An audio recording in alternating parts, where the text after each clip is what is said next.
¿Qué tal? ¿Cómo están amigos y amigas de esta comunidad? Como siempre un gusto, como siempre un placer. Arrancamos el octavo mes de este presente 2025, que ha sido un año bastante, pero bastante movido por diferentes circunstancias, tanto nacionales como internacionales. Y esta semana en nuestro país, por supuesto, hubo varias noticias, varias notas importantes, pero nos queremos centrar, queremos dedicarle este espacio de narrativas a todo lo que tiene que ver con la fabricación de culpables, el montaje de Florence Cassés Vallarta, los intereses alrededor del mismo, el tema comunicacional, en fin, cuestiones que sin duda alguna estamos seguros que a ustedes les interesan. Y para ello se encuentra con nosotros como cada semana y a quienes les doy un abrazo muy fuerte a la distancia. Mi querido Ricky Valderas, ¿cómo andas? Querido Jesús, bien y de buenas, aquí listo y a tiempo para el programa. Un abrazo a los dos.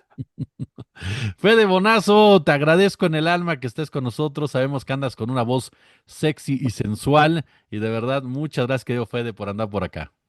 No tienes nada que agradecer, querido amigo. Al contrario, yo soy el agradecido que nos des un espacio en tu comunidad para charlar como todos los sábados. Pues a ver, entrémosle por el tema de, dicen algunos, y ustedes me lo aclaran, ustedes son los expertos, el tema de fondo en este asunto de Florence Cassé, Israel Vallarta, y que me atrevería a integrar a otro caso también muy mediático, que fue el caso Wallace, y en donde se centra la discusión, sí en el aspecto mediático, político y demás, que sin duda alguna son temas que habrá que analizar y profundizar, pero iniciemos por el tema de la fabricación de culpables, mi querido Ricardo. ¿Qué nivel de fabricación de culpables hay en México? ¿Cómo vincular o entender que un hombre pase prácticamente 20 años de su vida en prisión sin sentencia, sin que se le pueda comprobar absolutamente nada de lo que se le está señalando, y que lo peor, que no es un caso aislado, que del otro lado nos topemos también con una mujer que pasó también prácticamente el mismo tiempo, que sale, ¿por qué? Porque el proceso estuvo totalmente viciado. Otra más es llevada ya a su casa en prisión domiciliaria por una situación similar. Es decir, ¿estamos ante errores de impartición de justicia o estamos ante una fabricación constante de un sistema de culpables? Desde donde yo lo veo, creo que estamos en un escenario en donde ambos fenómenos se presentan. Evidentemente, en México la justicia nunca ha sido ni pronta ni expedita, es decir, es algo que pasamos como una carencia del sistema judicial mexicano. De hecho, recordemos que todavía no hace mucho transicionamos del sistema de justicia penal punitivo al acusatorio, que lo que principalmente cambia es que una persona es inocente hasta que se demuestre lo contrario y antes era culpable hasta que se demuestre lo contrario. Es decir, partías del supuesto de que la persona que había sido detenida con las carencias judiciales de este país era culpable y se tenía que defender de las acusaciones cuando transitamos, que también hubo muchas discusiones en términos jurídicos porque, digamos, no hay una norma que pueda regir todos los procesos y todas las leyes son una mezcla pues ya prácticamente todos los sistemas judiciales globales. Un ejemplo claro es la exportación de la figura del amparo. La figura del amparo que se construye en México como idea y como estructura jurídica emigra a los sistemas judiciales mundiales al entender que cuando estas estructuras judiciales fallaban, había que tener una herramienta jurisdiccional que te garantizara que habría vigilancia sobre el Estado y ahí aparecen otras discusiones aledañas como la división de poderes y por eso se hablaba, por ejemplo, cuando el nuevo poder judicial, tras la reforma, se hablaba de la pérdida de la autonomía del poder judicial, es decir, en el caso en el que el Estado violente algún tipo de derecho de la población, el Poder Judicial era la entidad encargada de vigilar que el Estado hubiera cumplido o no con esas responsabilidades. Y el gran señalamiento ahora es que con la Corte nueva, al ser tratada como de alguna manera afiliados políticos, se iba a perder esta independencia de protección a la ciudadanía. Partiendo de este montón de brechas o de áreas de oportunidad que tiene el sistema judicial mexicano, también tenemos que dejar bien en claro que la fabricación de culpables y de realidades está a la orden del día. Considero que la más relevante para este país es la del día soleado. que ocurre en noticieros Televisa luego de la masacre de Tlatelolco, cuando su conductor principal, Jacobo Zabludovsky, da como noticia principal más relevante que ese día era un día soleado, un 3 de octubre, me imagino. Partiendo también de esta otra idea de la subrealidad que presentan los medios de comunicación, también podemos hacer un análisis jurídico de este hecho. Por ejemplo, si un periodista miente o se equivoca, el sistema judicial permite ingresar o procesar al periodista que miente o se equivoque. En cambio, si un político miente o se equivoca, no pasa nada. La ley no lo contempla y no está sujeto a la verificación de sus dichos. Es por eso que cuando comenzamos las discusiones de él, si eran necesarios laboratorios de fact-chequeo o de verificación de la información, dependiendo de los anglóficos que nos pongamos, pues mi gran pregunta es, antes de buscar las fake news, es en dónde están las real news. Porque los diarios en este país y en casi cualquier parte del globo están llenos de declaraciones de políticos que no son comprobables, que son engañosas, que no son verificadas, apelando a este derecho de reproducir los dichos de un político que no está sujeto a escrutinio.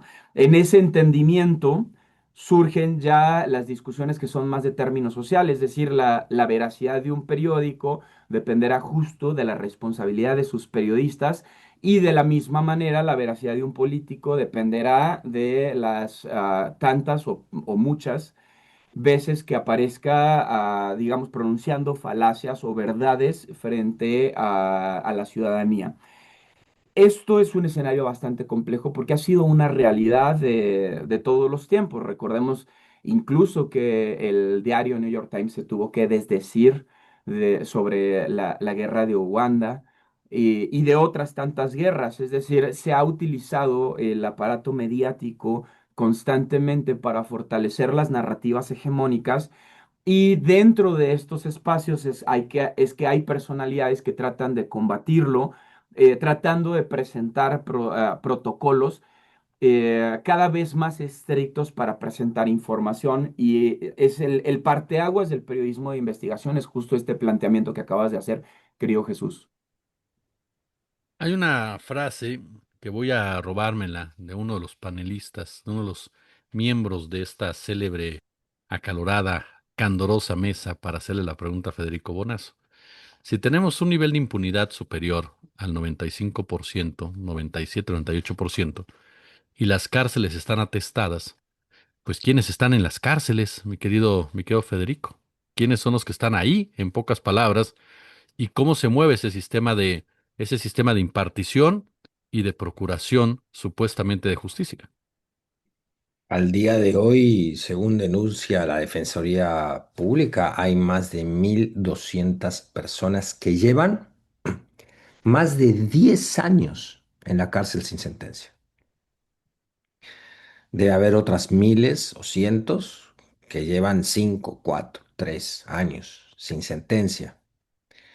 Es un tema súper amplio, excede mi, yo te agradezco siempre tus elogiosas palabras, querido amigo, excede mis capacidades técnicas y conocimientos, sobre todo en su aspecto jurídico. Eh, es un tema al que los ciudadanos tenemos que adentrarnos con interés realmente de aprender inevitablemente ciertas categorías, ciertas filosofías, qué significa la jurisprudencia, qué significa el sistema penal acusatorio que también describía ahora Rick, que es un sistema penal que todavía topa en México con los ecos del sistema inquisitorio, ¿no? Que eso lo plantea muy bien Ricardo. Es decir, tenemos intentando ordenar lo que un caso como el de Vallarta detona para la conversación pública. Podríamos decir que hay como diferentes dimensiones de reflexión. Una es el aspecto jurídico. ¿Cuáles son los pendientes de nuestro sistema de justicia? Y los pendientes de nuestro sistema de justicia son muchísimos, valdría la pena por lo menos enumerarlos. Luego tenemos el problema mediático, el aspecto mediático, de todo esto. ¿Qué rol juegan los medios en la malversación de la justicia? Incluso hay que preguntarse si los que estuvieron en el montaje del caso Vallarta y otros montajes que ha habido, concretamente Televisa, Loret de Mola, no habrían incurrido en delitos. Cuando tú te pones a averiguar si en la ley está previsto algo así, bueno, en la ley de protección a víctimas y de abusos, son dos leyes diferentes. Abuso público de servidores públicos, creo que se llama la ley. ¿Qué ocurre ahí? Que realmente hay la posibilidad de que estas personas que son muy culpables de haber fabricado culpables enfrenten por lo menos procesos por daño moral. Porque ¿qué ocurrió en este caso? Ocurrió que los medios de comunicación en contubernio con un poder ejecutivo que necesitaba dar muestras de que estaba combatiendo realmente el lacerante crimen del secuestro, en este caso, y que estaba combatiendo de fondo a la delincuencia organizada, generaron un montaje donde no les importó que inocentes pagaran.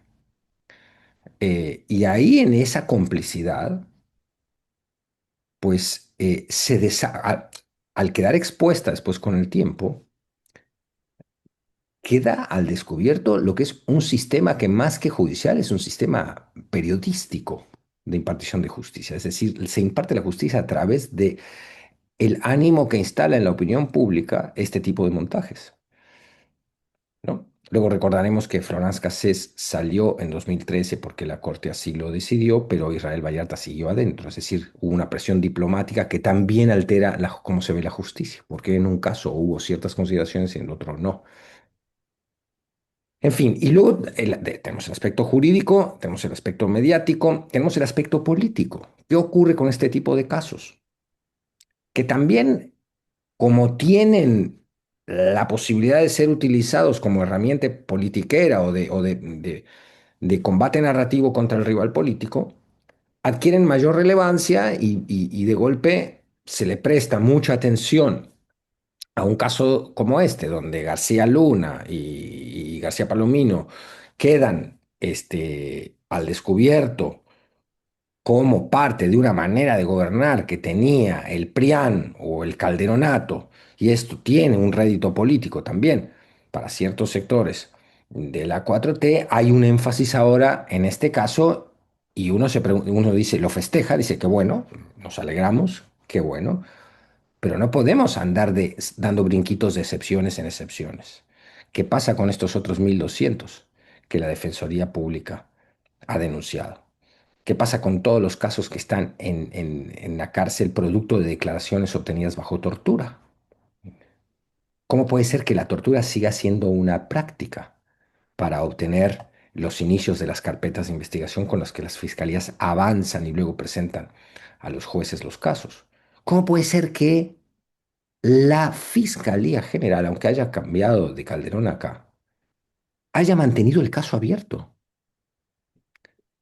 No haya revisado el fiscal general el caso muchos años atrás, como para decir, oigan, espérense, no podemos mantener esta carpeta porque estos testimonios fueron tomados bajo tortura. No, siguieron adelante.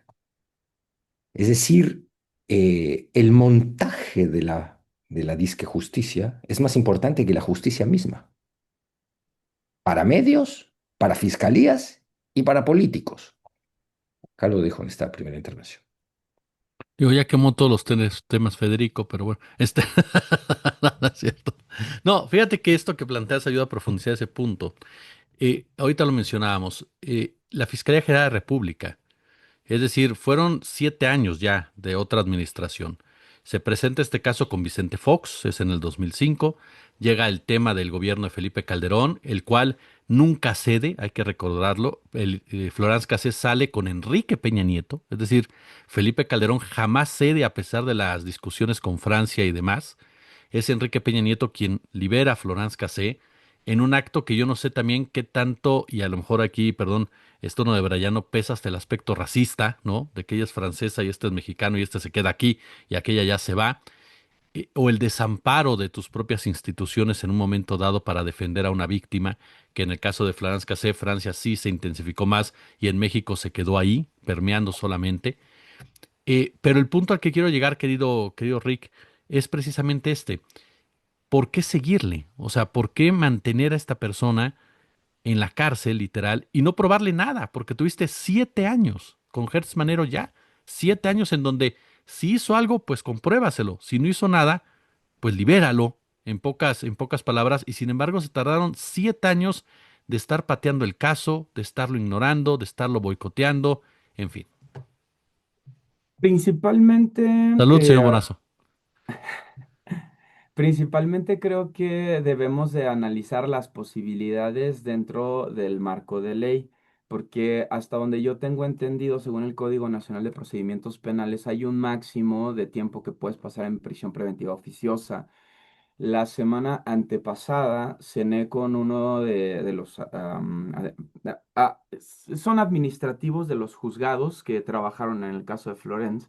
Y bueno, me aseguraban que particularmente Israel dijo que no salía si no se le determinaba inocente previamente y podía salir por varios procesos. Es decir, él pudo haber salido y decidió proactivamente quedarse. Esa es una parte que también no podemos ignorar.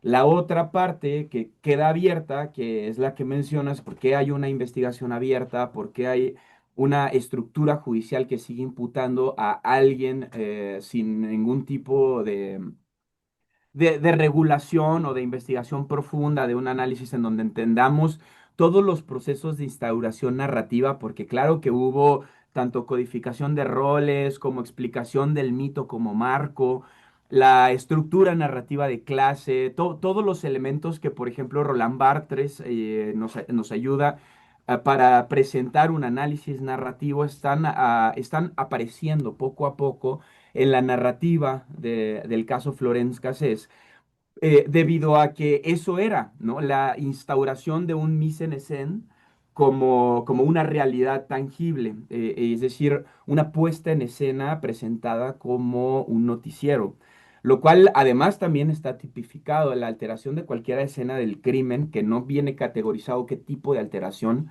es decir, se asume que cualquiera de ellas es un delito y el problema es que también la ley, o sea, podemos irnos código por código, ley por ley.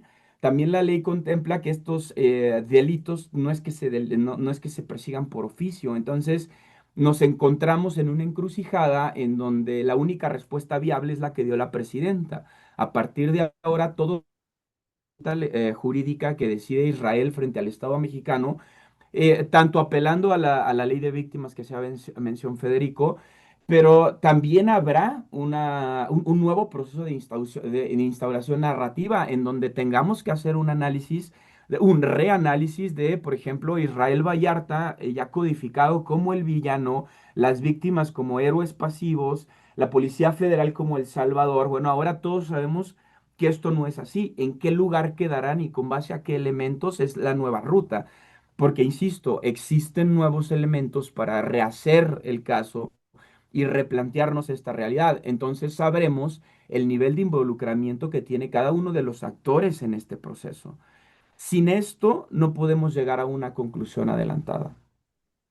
Ahorita que hablabas de los actores, querido Ricardo, mi querido Federico, a final de cuentas, ya lo decías, la narrativa, ¿qué tanto Israel Vallarta, y lo amplío también al caso de Juana Hilda, el caso de Brenda Quevedo, el caso de Jacobo Tagle, que todavía está en la cárcel, Mario Vallarta, que todavía está en la cárcel, Hay otro Vallarta el más, otro sí. sobrino que está en la cárcel? ¿Qué tanto hay responsabilidad aquí de la narrativa como tal? Porque partimos de un hecho, de un montaje que se transmite en el canal estelar de la televisión mexicana, en un noticiero muy visto, en la empresa más grande de televisión, no solamente de México, sino de toda América Latina, y comienza una andanada en los diferentes medios de comunicación de criminalizar a estas dos personas sin proceso alguno, ya de entrada, porque no habían tenido ningún proceso, no había ni pruebas en su contra en realidad en ese instante, había señalamientos como tales, pero ya se les criminalizaba en los medios de comunicación. Y lo mismo pasó del otro lado, en donde a una señora se le ocurre poner un montón de espectaculares señalando a tales personas y los medios entran también en esa dinámica. A tal grado que hoy, más de 20 años, bueno, prácticamente 20 años después, nos topamos incluso con nombre y apellido, un Ciro Gómez Leiva que cuestiona literalmente la inocencia de Israel Vallarta y que incluso pide que ojalá estuviera Isabel Miranda de Wallace para conocer su opinión respecto a un tema de esta naturaleza. Empiezo por el final para aventurar un análisis que a mí me parece relevante y que con el permiso de ustedes quisiera hacer Lo tienes el refer- permiso. referente al tercer aspecto, que ya dijimos el jurídico, al cuarto aspecto, ya dijimos el jurídico, ya dijimos el mediático, ya dijimos el político. Y yo diría el aspecto social, ¿no? Y lo planteo con esta pregunta, ¿es Bukele, por ejemplo, y su concepción de la aplicación de la ley y de lo que debe ser la justicia, un loquito que está convenciendo a todos los salvadoreños y además, de paso, a muchísima gente a lo largo del mundo, de que ese es el camino, es decir, encarcelar a todos los que tengan un tatuaje? Luego ya aquello que se llamaba la justicia tendrá tiempo o no de discernir quién es culpable o no. Ese modelo fascista, punitivista y de derecha, contrario a los derechos humanos, está siendo implantado por la capacidad narrativa de un Trump con Alligator Alcatraz, de un Bukele, de un Noboa, de un Calderón. ¿O hay una sociedad, una parte importante de las sociedades que se siente cómoda y reclama ese tipo de políticas punitivistas? Si no tenemos el valor de enfrentar esa pregunta bien, no vamos a poder encontrar las soluciones que la propia pregunta nos plantea y que la situación social de crisis de seguridad y de crecimiento del crimen organizado que estamos viendo en nuestras sociedades también representan como desafíos. Entonces, cuando Ciro Gómez Leiva, ahora retomo tu pregunta, hace este llamado, es claramente un expositor. Iba a decir algo duro, pero bueno, ustedes saben que yo he tenido en el pasado una relación de cordialidad con Ciro, de cercanía personal, y entonces me voy a moderar. Pero Ciro, ¿qué está representando aquí? Ciro está representando a esa parte de la sociedad fascista. Y de esa parte de la sociedad fascista que está reclamando autoritarismos y punitivismo, hay otro subgrupo que es sádico, es decir, que disfruta con las imágenes de la humillación de los reos, de los maras. Algunos son maras, otros no, otros eran pues, un chef venezolano también. Y aunque fueran maras, no se los puede tratar así. En el momento en que deshumanizamos al otro ser humano, estamos haciendo una cosa muy terrible, que es decir, le estamos echando la culpa solo a los individuos, disque locos y tatuados y pandilleros de los males de nuestra sociedad. Y no estamos entendiendo que es nuestra sociedad y nuestro sistema político y económico el que produce maras. Entonces tenemos un pequeño alivio metiendo en la cárcel a los disque pandilleros. Algunos lo serán. Y con esto yo no estoy minimizando el horror al que es capaz el crimen organizado, ¿eh? Yo no estoy minimizando con esta exposición el horror, la repulsión y la bronca profunda que nos produce como sociedad ver la instalación arbitraria de la ley del más fuerte que propone la cultura narco, por ejemplo. No, no, no, no. Muy en contra de eso. Pero ¿cuál es la manera de combatirlo? ¿Encarcelando inocentes?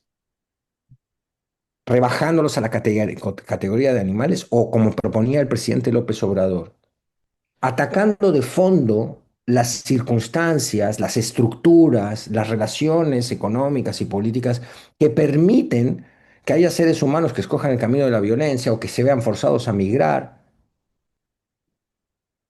Si no atendemos de fondo los problemas, vamos a seguir encontrando prisiones preventivas oficiosas, punitivismo de derecha, grandes exclamaciones, cárceles de Bukele, pero no vamos a arreglar el problema. Entonces, este aspecto es muy importante. Es una apuesta más a largo plazo, sí, más difícil, sí, y te topas con que para mucha gente la ley del talión es más importante que el derecho, que la ley de la venganza, del ojo por ojo, que es la ley del talión, es más importante que la presunción de inocencia. es muy difícil el tema. ¿Por qué es muy difícil? Porque alguien que ha sido objeto de la agresión del crimen organizado o de un asaltante o de un violador o de un... Pues se entiende que en lo más profundo de su ser lo que quiera no solo es un resarcimiento protocolar a través de las formas del derecho, ni hablar si te han tocado un ser querido. O sea, yo ahí puedo entender al ser humano que clama por una venganza casi como la ley del talión, con la justicia, porque es una justicia que es muy instintiva. Tú me hiciste esto, yo te hago eso a ti. Entonces, por ejemplo, ahí está la pena de muerte. La pena de muerte es un ejemplo, es una circunstancia que nos ayuda a pensar esto. ¿Es justo quitarle la vida a un ser humano que mató a otro? Y te aseguro que ahí está 50-50, o si no es que más. Hay gente que piensa que sí. Y yo no me animo a ponerme en un pedestal de purismo y decir, no, yo pienso que no, porque la vida, no, o sea, por suerte, y toco todas las maderas que me rodean, eh, espero nunca tener que enfrentarme a una situación así. No sé qué sentiría si me toca un ser querido. No sé qué sentiría ni qué le desearía a la persona que agredió a un ser querido. No lo sé. Pero tiendo a creer que como no resolvamos, que locos y psicópatas aislados que hacen daño ha existido siempre en la humanidad y su acción es imprevisible. Yo estoy hablando de un sistema que genera pobres, marginados, gente que acumula resentimiento, que ve que la movilidad social ascendente siempre es imposible o está condenado a tener talento. Si eres Messi, pues chance sí, puedes salir de la pobreza, si es Chicharito. Pero si eres un ciudadano normal al que Diosito no le otorgó ningún talento, pues estás destinado a joderte, que es lo que propone la ultraderecha. El darwinismo social, el sistema de la ley del más fuerte. Entonces, como no combatamos ese sistema profundamente injusto, y en eso vuelvo a López Obrador, que entendía muy bien cuando decía los criminales también son seres humanos. ¿Qué significaba esa frase de López Obrador? Que han agarrado la oposición miserable para decir, o sus abrazos no balazos la han agarrado así para que era un narcopresidente. No, para nada. Él quería una sociedad fraterna, donde las mexicanas y los mexicanos dejaran de asesinar mexicanas y mexicanos, donde no hubiera alguien con tan poco y alguien con tan mucho, que el que tiene poco va y dice, pues si no lo compensa el sistema, lo compenso yo con una pistola en la mano. Una sociedad que está harta del oprobio de la desigualdad. Entonces, si no atacamos de raíz esos problemas, por más penas de muerte, penas de mayor duración, prisión preventiva oficiosa, jueces tremendos controlados por un tribunal de disciplina judicial que no permita que se escape un solo miligramo de sospechas de si alguien está sospechado de ser, que van a llenar las cárceles también en México. ¿Qué vamos a hacer?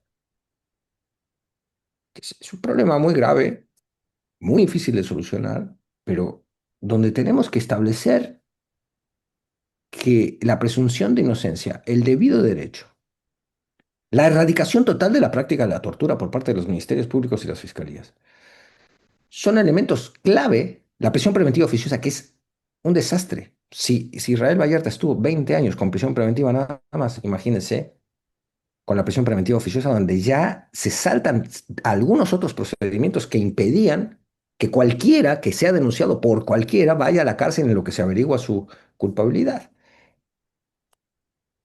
Aquí lo dejo. En ese punto creo, Ricardo, podremos llegar a la pregunta de qué fue primero, el huevo o la gallina. Si la gente se comporta así porque a final de cuentas es parte de una cuestión social o ante el abandono precisamente de un Estado. Y la otra pregunta va enfocada también en eso. A Israel Vallarta entonces lo condena el poder como tal, más allá que la propia justicia. Me encanta la pregunta, ¿la justicia o el poder metió a Israel Vallarta a la cárcel? Bueno, considero que un poco de ambas. El poder indiscutiblemente desde la perspectiva en el que no tenían un caso cerrado y la justicia desde la perspectiva de que esa es la justicia para la que nos alcanzó. Al final del día, el proceso existió. Tan existió que se procesó, ingresó al sistema penitenciario, tiene una ficha, es decir, estructuralmente hablando, el aparato corrió. Y entonces aquí es en donde caben todos los señalamientos que estaba haciendo Federico, tanto sobre el sistema punitivista, tanto ético y moral de las personas, como ya el judicial. Cualquier herramienta prohibicionista esconde o vela un mensaje de incapacidad. Para mí las cárceles no deberían de existir. La población de millonarios en las cárceles es nula, como si no fueran autores o artífices de las grandes crisis humanitarias en este país. La justicia es para el pobre, aquí y tristemente en China. La construcción a posteriori a este sistema ya fracasado es la operación política del sistema judicial. Por ponerte un ejemplo, todavía hasta el año pasado había 12 países en donde está penado con muerte el ser homosexual. Esa es la herramienta política del sistema judicial que en realidad se inventa la Iglesia Católica, que es con lo que vivimos hoy en día, ¿no? La construcción de acuerdos a través de contratos, la división de contratos, uno que se contrapone con el otro para tratar de evadir la ley, es prácticamente el principio del derecho canónico. Y todas las personas o todas las sociedades que hereden esta estructura, pues carecerán de este sistema de modulación ética. eh, Proceso del perdón, más allá de un proceso de incondicionalidad, de reconciliación, de sumas de esfuerzos por construir una sociedad más comunitaria, termina siendo una simple transacción, ¿no? Es gravísimo que entendamos el sistema penitenciario como muerte, aislamiento o recompensa. Es decir, estas son los únicos tres resultados fehacientes que tiene uno de los tres poderes de la Unión que definen a este aparato que espero sea temporal, tan extraño al que llamamos democracia. Es decir, si la justicia solo se accede a través de meter a prisión a personas, si solo se adquiere a través de una recompensa monetaria y no se trabaja en la mejora de la calidad de vida, en la mejora de las condiciones de la humanidad en general, pues estamos apelando a una sociedad como la que hablaba Federico Bonazo en la intervención pasada, que me pareció tan maravillosa como escalofriante. Yo considero que es cierto, si salimos a la calle y preguntamos cuántas personas están dispuestas a implementar medidas como, como las penas de muerte por ciertas condiciones, por ciertos delitos, habrá un gran porcentaje de la población que desde la estructuración de la gente nace así, es decir, esto también es narrativo. La construcción del enemigo siempre partirá de un mito, es decir, de algo incontrolable. Por ejemplo, el caso de Israel Vallarta parte del mito de que el Estado es protector y entonces la información que nos presentan surge de este mito sin investigar cuáles son los intereses detrás de la fiscalía de reconstruir un caso. De la misma manera, partimos de la idea del mito de que hay gente que nace mala y ya, que no hay nada que cambiar como la sociedad y esa gente merece pasar todo el tiempo que sea necesario tras las rejas, sin tratar de construir mejores espacios, mejores condiciones y un mejor entorno para la ciudadanía. Y lo debemos de ver en nuestro día a día, en nuestra cotidianidad. Cuánto dinero se invierte en reconstruir los espacios públicos en delegaciones como Polanco, como la Benito Juárez, y cuánto se invierte en delegaciones como Iztapalapa u otro tipo de zonas habitacionales menos favorecidas por la estructura del Estado. Y entonces sabemos hacia dónde se va a invertir pues el futuro de una nación. Si sabemos en dónde se está yendo el dinero. Tenemos, por ejemplo, casos en Jalisco de reinstauración de toda la zona de Chapultepec cuando de la calzada para allá, que nos tuvieron el desprivilegio o nos hicieron desprivilegiados de la infraestructura pública, bueno, pasan años en abandono, son políticas de muerte todas estas que están bien aceptadas por la sociedad. Hoy en día la gente no va a salir a reclamarle a Clara Brugada el por qué hay una hiperinversión en infraestructura pública en las delegaciones más ricas y una subinversión en las delegaciones más pobres, lo cual ha ido cambiando. Eso es un ejemplo, no quiere decir que Clara Brugada en serio lo esté haciendo, ¿eh? Estoy poniendo un ejemplo. Pero, pero debería de haber manifestaciones públicas de estos sectores. Y a mí me parece gravísimo porque, por ejemplo, en términos electorales, a quien se deben son a estas regiones. En México se gana unas elecciones presidenciales con Veracruz y el Estado de México. Ahí no está San Pedro y tampoco está Polanco. ¿Por qué la mayor parte de la inversión y de la estructura se va a estas municipalidades que en realidad aportan tan poco, tanto cultural como en términos democráticos a la práctica del sufragio? Es una cosa ilógica que asumimos, pero que ahí está. Por eso todas las mentiras surgen del mito y por eso tanto la justicia como la concebimos como un mito al acceso al equilibrio. Y tanto el poder, que también es un mito, el poder no existe sin el pueblo en términos democráticos. Bueno, estos dos aparatos funcionarán en conjunto para construir narrativas como la de Israel Vallarta. Espero no haber sido muy revoltoso. Nada más como algunos huevitos, pero no, hermano, todo bien. Oye, y esto me lleva a ese punto. A ver, estamos hablando de un caso que se presenta en el México de la alternancia, en el México que supuestamente había dejado atrás las épocas priistas, con un nuevo partido en el poder, con un nuevo equipo de gobierno, digámosle así, que llegaba incluso, recuerdo los eslogans cuando entró el equipo de trabajo de Vicente Fox, a modernizar México, a modificar desde la raíz los problemas que había. Y sin embargo, nos topamos con dos administraciones que han sido señaladas de las peores acciones en contra, sobre todo de los sectores más vulnerables.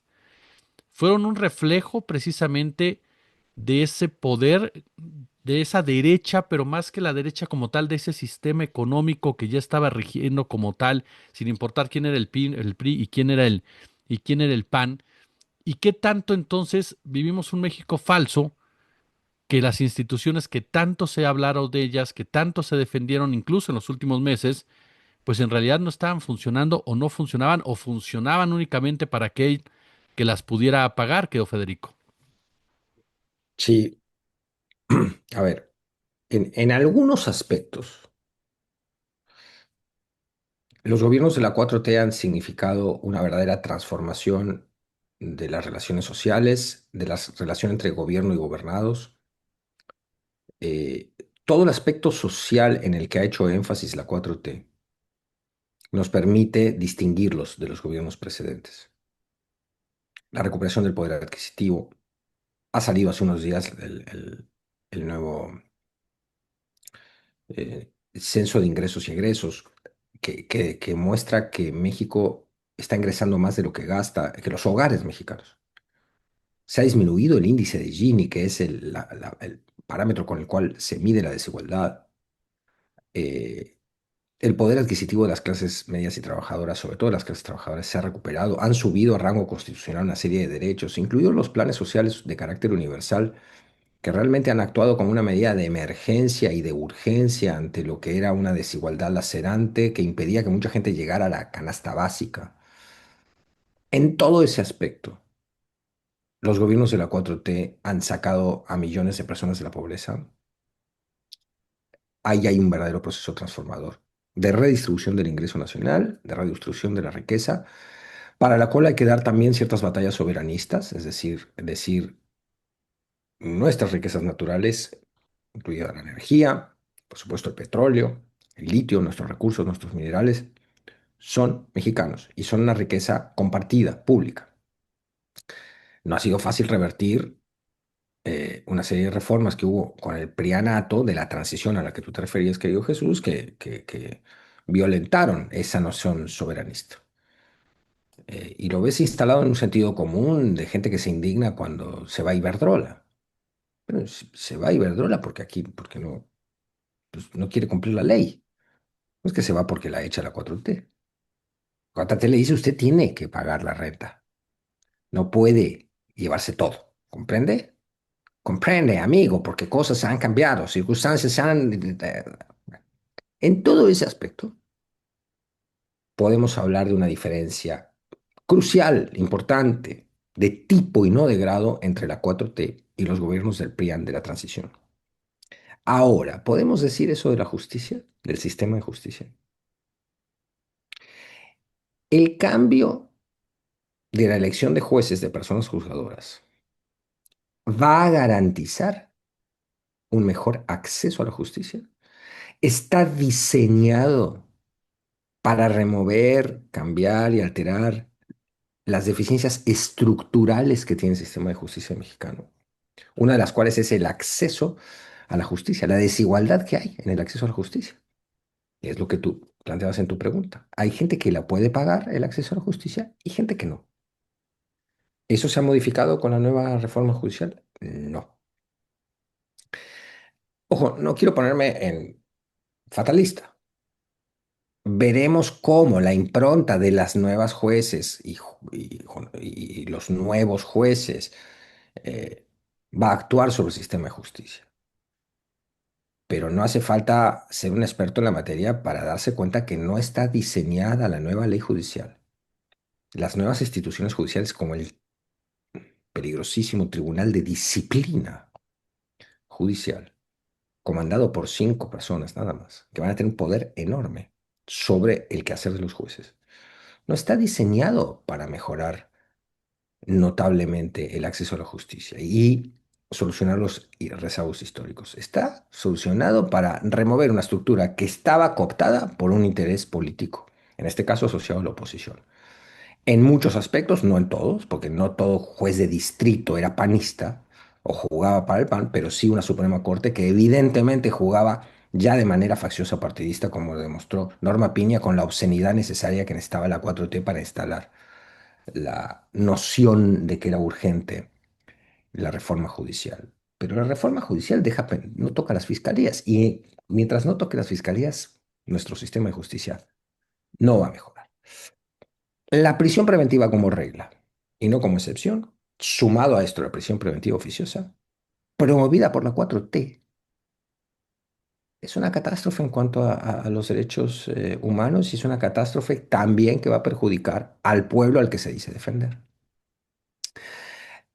¿Se ha combatido la corrupción y la impunidad con la reforma judicial? Esperemos. Pero esto hay que verlo en el parámetro que mejor mide la acción verdadera de la justicia, que es el índice de impunidad. La tortura, las prácticas siniestras, hay una fiscalía que bajo la 4T mantuvo abierta la carpeta de Israel Vallarta y mantiene otras carpetas abiertas de todas estas personas que hemos comentado que están en la cárcel sin sentencia, llevan más de 10 años. Yo no quiero ni pensar lo que puede hacer en el ánimo de una persona que es inocente además, estar 10 años en prisión con un sistema que ni siquiera te dice eres culpable porque se equivocó. Si no, pues ahí veremos, no, pues aguántate. ¿No? Una de las promesas de la reforma judicial va a ser que ahora la justicia va a ser más expedita. ¿Pero qué va a significar que sea más expedita? ¿Que los testimonios logrados bajo tortura van a pasar más rápido? ¿Se van a aceptar con mayor velocidad? Ahí es donde vemos la falla del diseño actual, porque sin que es como intentar solucionar, a ver, hago un símil para que la audiencia intente, o yo intente explicarle a la audiencia qué quiero decir. Es como decir, oye, el problema del narcotráfico, del crimen organizado, se arregla con voluntad política del gobierno. No. Si Estados Unidos no necesita, no decide cooperar y cambiar estructuras que no quiere cambiar, no le conviene cambiar, no se va a arreglar el problema del crimen organizado.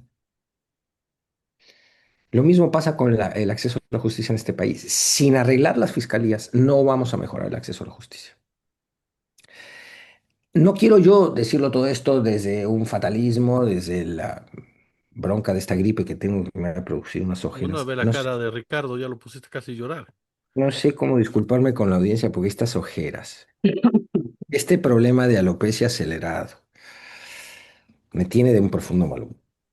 No, lo digo en broma. A ver, Hay que envejecer sin dignidad, amigo. hay que ver Cindy. Estas canas, cuando yo No todos inicié. podemos ser Brad Pitt, Bonazo, síguele. Pero esa es una sentencia que tú sueltas al aire con una indolencia, pero es dolorosa en el fondo. ¿Por qué chingados no? Podemos ser todos No, como carnal, blancos. no se puede.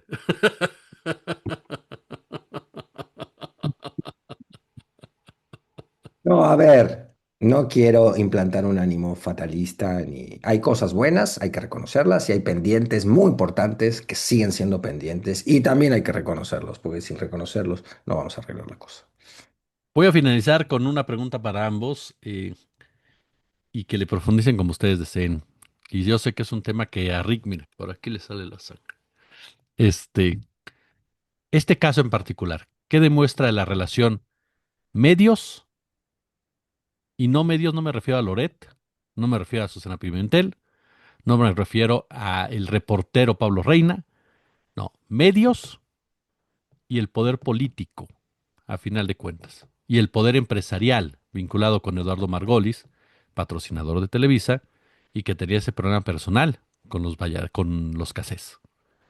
¿Qué nos muestra este caso de esta relación poder político encarnado en la figura de García Luna, poder mediático encarnado en Televisa, poder empresarial, quienes al final cuentas crean un montaje para criminalizar y encerrar a unas personas? Mi querido Ricardo.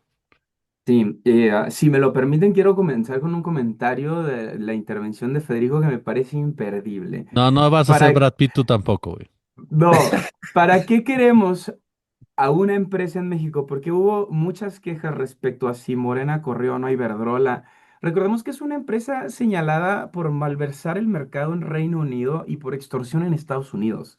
Y en Estados Unidos tiene sentencia. ¿Por qué queremos esas empresas? ¿Por qué nos parece tan indispensable? ¿Por qué creemos que la propia comisión no lo puede hacer? ¿Por qué nos encaprichamos con esto del mercado exterior cuando podemos autoabastecer, realmente autoabasto? Es que el Estado mexicano se genere su propia energía, no que una empresa internacional utilice la infraestructura mexicana para vender la energía mexicana? En estos mini detalles se esconden cosas súper profundas como la que explicó Federico. Solo quería hacer esa mención porque parece que de pronto a la gente se le olvidó que Iberdrola es Iberdrola, ¿no? Y hay que poner ese señalamiento. Respecto a lo otro, pues ya sí, se me salía el veneno, amigo. Para mí esta discusión es de medios de comunicación, porque la máxima expresión de la colusión o amaciato entre medios, este gran libro de una persona a la que no sé si afortunado o desafortunadamente quiero mucho, La caída del telepresidente Genaro Villamil, que me parece maravilloso. Es la máxima expresión de esto, de este amaciato, de esta construcción de subrealidades entre los medios de comunicación y la operación política, porque eso ni siquiera es el poder político.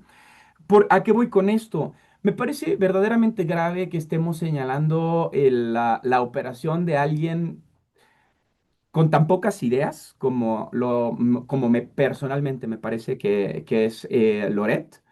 Y no estemos señalando que por lo menos hasta 2023, cuando ya era, digamos, más pública la gestión de los contratos, pues Televisa apareció como el segundo medio con mayor cantidad de contratos por publicidad oficial, ascendiendo hasta los 232.000 millones de pesos. Es como, ¿cómo nos emancipamos de esa televisora que hizo todo esto? Y nos alarmamos por Azucena Pimentel. ¿Cuánto debe Salinas Pliego? Hablábamos antes de entrar al aire, 72.000 millones. ¿Saben cuánto se le dio en contrataciones públicas a TV Azteca durante ese mismo año? 106.000 millones. ¿Es en serio una discusión? ¿O nos estamos abrazando en el mito del malo para poder operar políticamente lo que realmente nos interesa, que es que los medios sigan replicando los discursos políticos que no son sostenibles?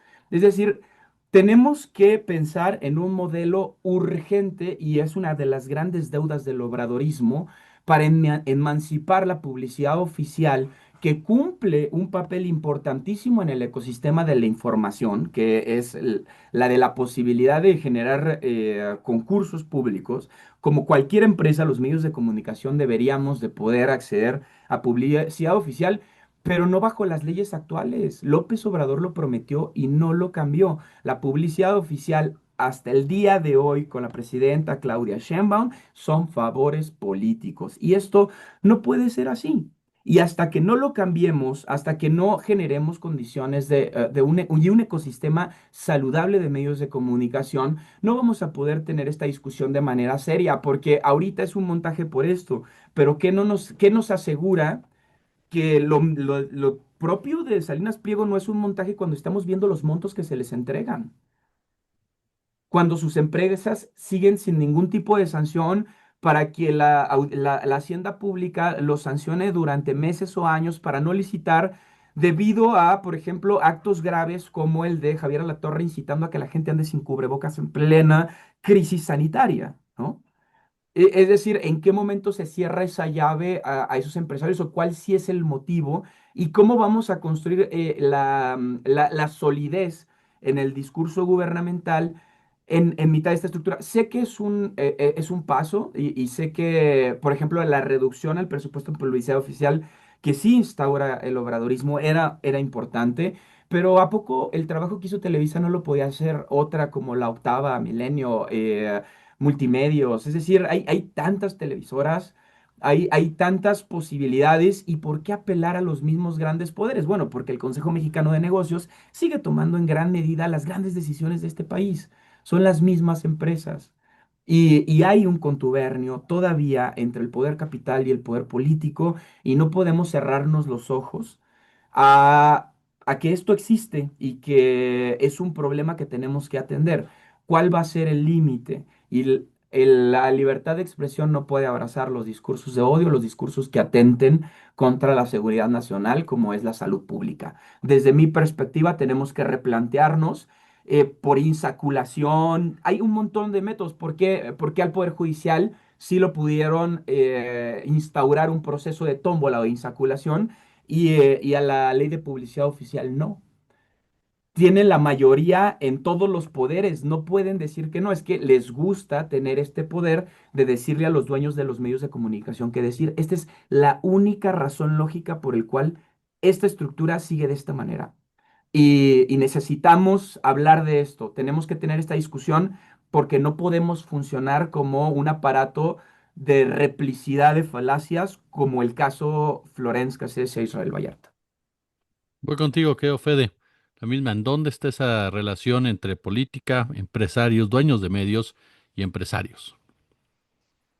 Lo ha escrito muy bien Rick, lo hemos hablado muchas veces en narrativas.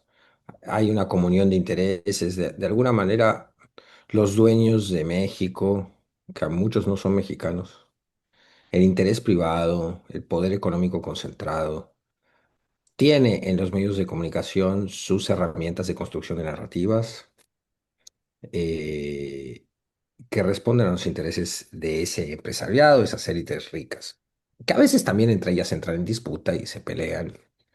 No es un monobloque perverso de visión única, pero básicamente defienden los mismos intereses. En el terreno, históricamente hemos visto cómo ese poder económico se ha ido corriendo hacia el poder financiero, ¿no? Cómo hoy los grandes fondos de capital especulativo tienen un poder político brutal, creciente y preocupante, ¿no? BlackRock, Vanguard. En Argentina gobiernan ellos directamente, por ejemplo. En México es más difícil, pero la presidenta lo sienta a la mesa, ¿eh? A veces no se ve con algunos luchadores sociales que tienen reclamos más que legítimos, por más que la manera de expresar esos reclamos sea violenta y con críticas muy duras al gobierno.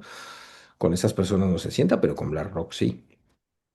Y está bien que se sienta, es la jefa del Estado mexicano y se tiene que sentar con todos los actores políticos y económicos que realmente tienen influencia, pensando en el bien de México.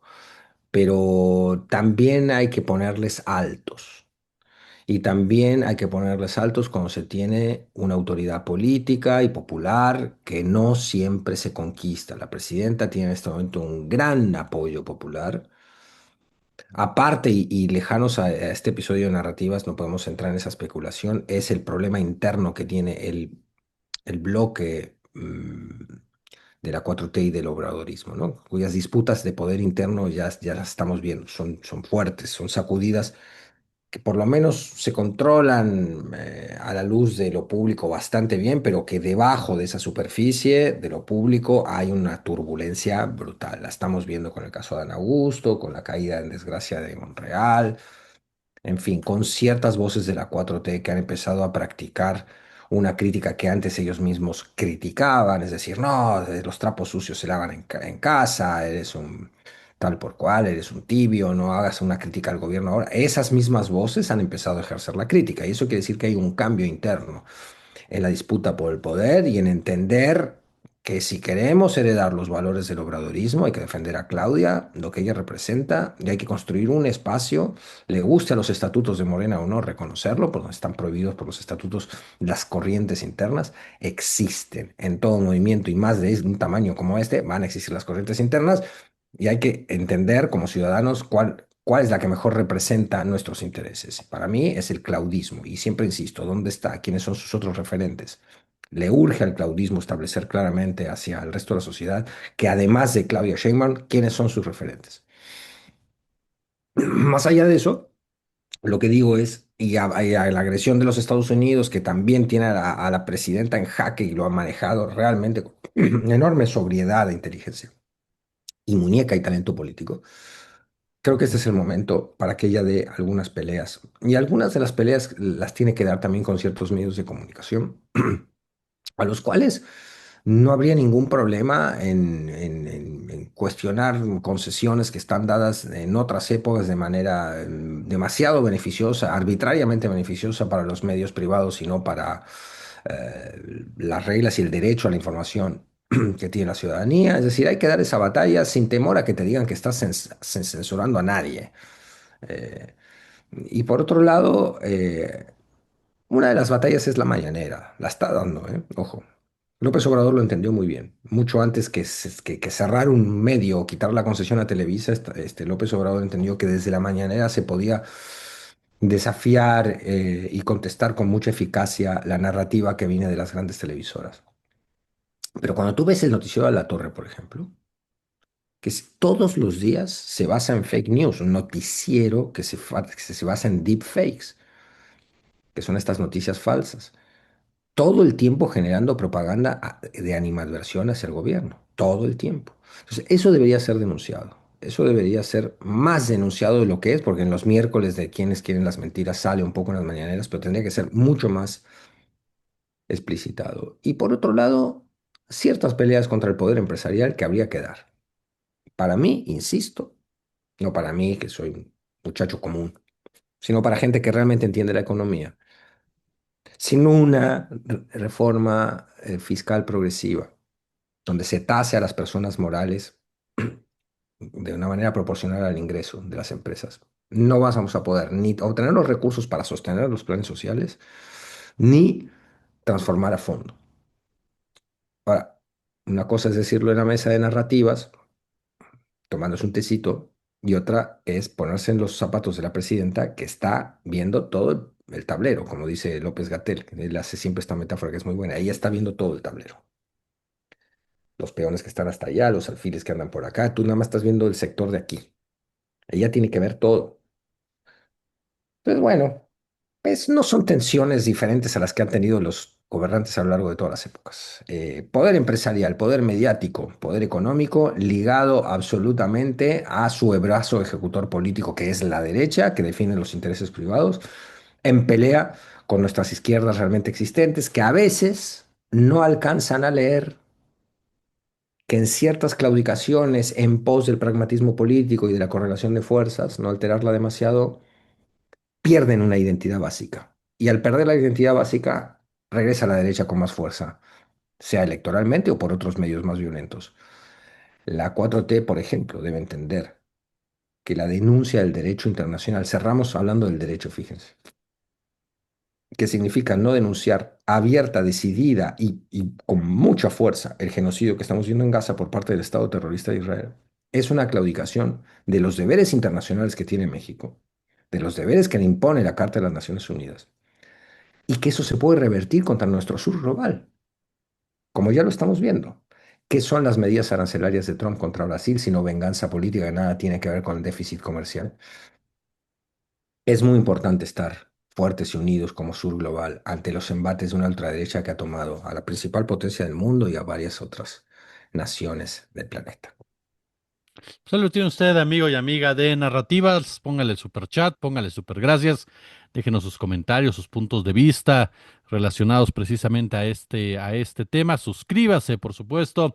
Mi querido Ricky Valderas, gracias, como siempre. Querido, un abrazo para ti, para la querida audiencia, para el querido Federico. Y solo cerrar con el comentario de que las cifras que di son del 214 al 223. Es un conjunto de contrataciones públicas. Y en la cabeza Televisa, La Jornada, TV Azteca y medios masivos de comunicación, una empresa que se dedica a comprar publicidad a medios de comunicación y revenderla al gobierno federal. Para poner los puntos sobre la is, ¿no? Y que estas discusiones sean con este nivel de seriedad. Un abrazo, queridos. Fede Bonazo, muchas gracias. Y no sufras, no sufras. Brad Pitt es inalcanzable, hermano. Bueno, pero Ethan Hawke por lo menos, o algo así. Ay, tan ha envejecido bien mal, güey. Envejeció mal Ethan Hawke, sí. Galán el Este, George Clooney, güey. sí, no lo sé distinguir bien, pero a las chicas les gusta mucho Clooney. Es un problema esto de envejecer mal, carajo. Pero bueno, estamos ejerciendo resistencia. Oigan, por cierto, muy agradecido con todos y todas las que han aportado al tercer disco del juguete en la plataforma GoFundMe. La rabia nos une. Si quieren, los que no lo han hecho, seguir aportando, yo muy, muy agradecido. Nos vamos acercando un poquito más a la meta para poder mezclar el tercer disco de estos adolescentes con canas que somos. No, hombre, qué Fede.